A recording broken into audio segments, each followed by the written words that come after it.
Okay, I've got to do a couple hunts lately, but haven't really got to film any, except this one. It's in my own backyard, so I should have my camera here.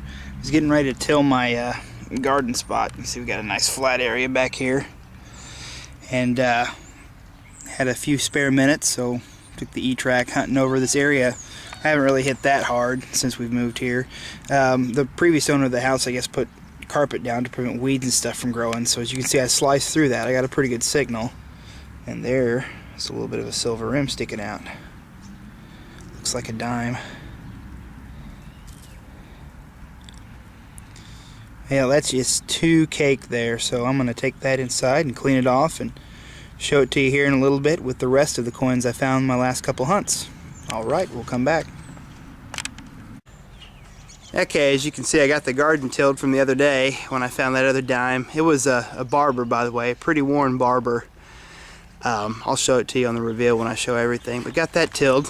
Found another signal in my yard. This one I've been playing with for a couple months actually, whether I should or shouldn't dig it.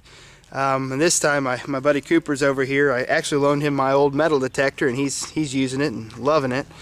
I thought I'd dig it this time, and as you can see, these are roots from a tulip poplar tree, so they're spider out everywhere. And if you look all the way down in there, I found that signal, that iffy signal. It's a little bit of silver. Looks like a dime, and it looks like I did nick it a little with a digger. But I mean, look at this, all these roots here. How is someone not gonna nick it? It's impossible to do. But that's about 8 inches, 5 to 8 inches down there somewhere, I'm estimating. Anyway, I'm gonna try to get it out here, and we'll come back and show you what it is. Unless you wanna film while I get it out? I mean, it's not very exciting unless someone wants to see me sawing and chopping at roots. I'll shut off the E-Trac here. So yeah, I let him borrow the other detector, and he's already found a silver mercury dime and an Indian head cent with it from 1886. So he's really taken to the hobby. Oh my gosh. Yeah, this is where that forked tongue type of digger you're talking about would come in handy. It chops well. It does. I am going to try to saw this one, and then I should be able to get on top of it. This is where a lash tool would be better here, since it's flat, it's straight and flat. It's not curved like this one. Oh, dang, that is a tough root. Ugh. Poplar trees, good for making toothpicks, and metal detectors frustrated. Oh, jeez.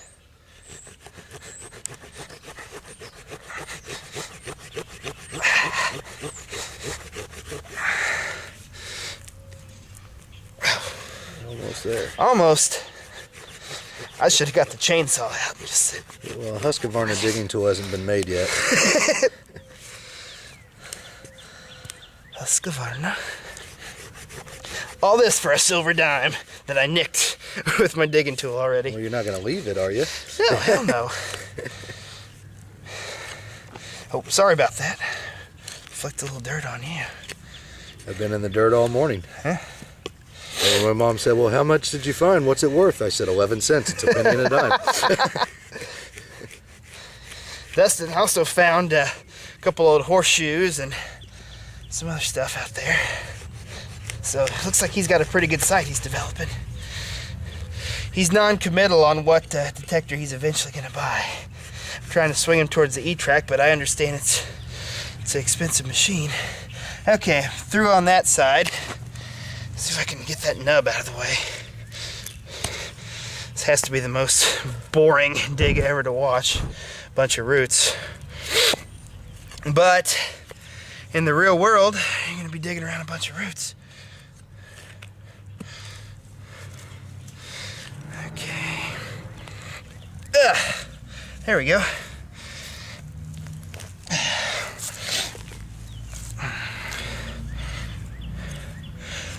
Oh yeah, I forgot about that one down there too.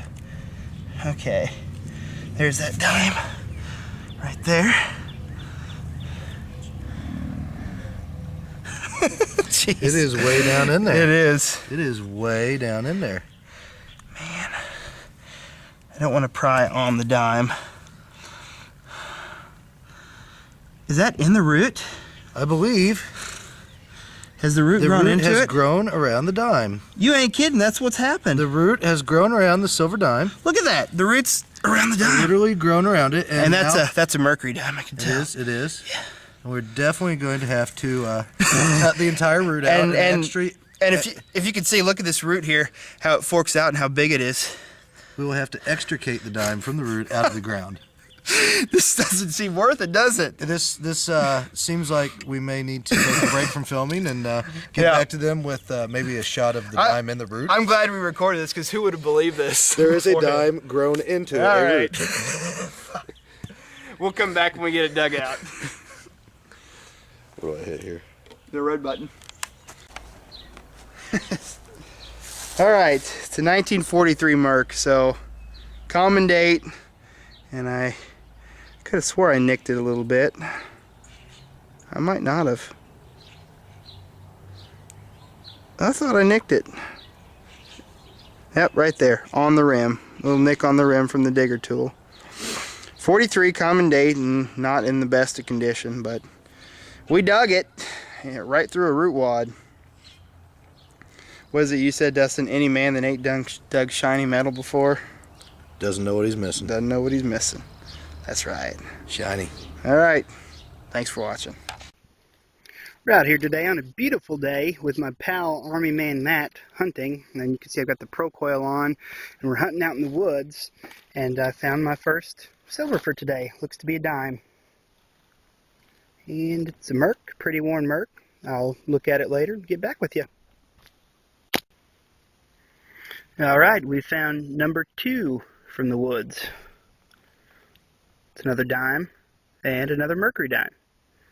Alright, 2 for the day. Come back with more. Brian here, I was digging a 1245. Thought this was a mercury, but that's a lot bigger.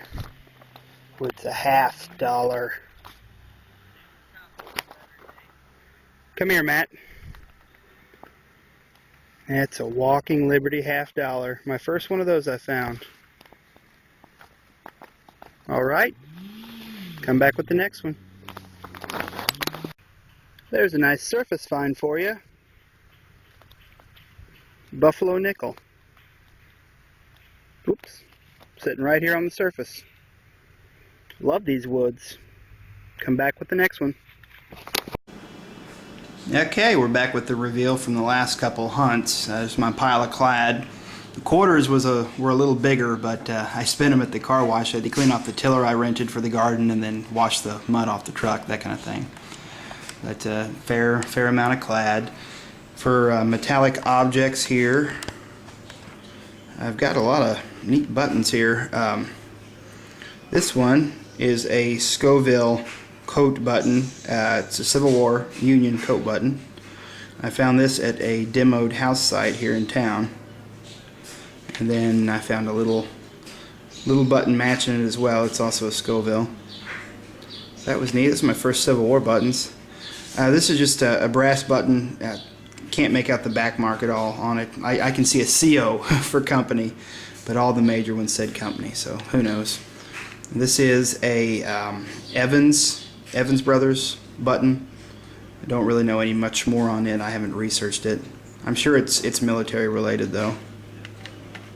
Boy Scout first class pin, Colorado State pin, Deputy Sheriff pin with the number 711 on it. Now our county, our badge numbers are not 700s for Deputy Sheriff, so this was found in my county, so I don't know if it was someone else or if they used a different number at one time. And then an old thimble. This is pretty light, it's aluminum or something. For nickels, I've got a Jefferson from 1946, missed the old war era by 1 year, and a 1915 Buffalo that I found on the surface there at the wood site. For wheats, there's 13 of them this time, most in the 40s and 50s, to 1919, 1917, both P dates, nothing really special there. And for the silver, This is from the last 3 hunts. This one I found out at a public park. I went out with RC detector for an afternoon, and we each pulled a silver merc out of there. These two came from the old demolished house site that those Civil War buttons were found at. There's a Barber from 1901. It's a 1901P, and then a 1959D Roosevelt. The next two are the ones I dug out of my yard here. This is that really, really worn 1913P Barber, almost worn slick. I imagine it was still circulating in the late 40s, early 50s when my house was built. And then the old 43 Merc that took me and Cooper about 15 minutes to dig out. I mean, this was wedged in between 3 roots. The roots were over it, kind of like this, of that tulip poplar tree. Those tulip poplar roots are pretty obnoxious. And then from the woods, I found 1917S. It's pretty worn. A 28P that's in actually really good shape. I think it's going to replace the one I have in my collection book right now. And then my first Walking Liberty half that I found. It's a 1942S. Probably in very fine condition. Not the best shape, but I was excited to get it. It's always good pulling big silver. And this wood side, I spent a lot of weeks researching it and finding the maps and obtaining permission from the owner to look there. And Matt and I didn't cover very much of it all. We've still got a lot more ground left to cover up there, so hopefully I'll be showing you some new stuff from there. Anyway, that's my last couple hunts. We'll show you the next one. Thanks for watching.